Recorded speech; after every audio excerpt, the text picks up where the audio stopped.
Hello. Well, I think it's wrong in a way to gloat, but I am really terribly happy that Gavin Williamson has now sent his resignation letter. Gavin Williamson is no longer the Minister for Education. This is tremendous, but he should have gone long ago. I suppose I'm no longer going to be able to do the Burke and Hare, I know where the bodies are buried, and all these threats, because Gavin Williamson, before he became a minister, had been a whip. And the whips are the ones who collect all the information and effectively hold that against MPs and say, if you don't vote with us, we will release this information, or we will let people know this. So Gavin Williamson really did know where all the bodies were buried, and I think it's remarkable. I think it shows.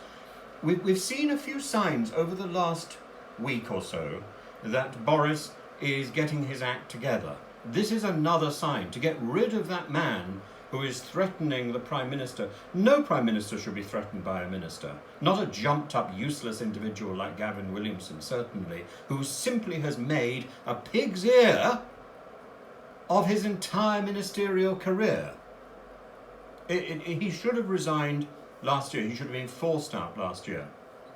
Now, Boris now has an opportunity to bring people into ministerial office who haven't had it before. He has an opportunity to push people and push new ideas and push new faces. I made a video earlier of this extraordinarily interesting group of women in the Conservative Party, because we think of these strong women like Harriet Harman, the wonderful Harriet. We think of the strong women in the Labour Party in ministerial positions, all the way back to Shirley Williams, who I adored. But actually, we have similarly great women in the Conservative Party. They just don't seem to get the jobs. I would like to see a woman in the Education Ministry. I gave you a list earlier of people who I think are worthy of ministerial office, and I hope Boris has the same list in mind. What we don't want to see are more of these jobs for the boys who are going to give backhanders to their friends in the pub. The Matt Hancock story must never be repeated again. It's not about Matt Hancock's career must stop. I'm not into that sort of punishment. It's that we must learn the lessons, and we must make sure that sort of that sort of camaraderie must not happen anymore.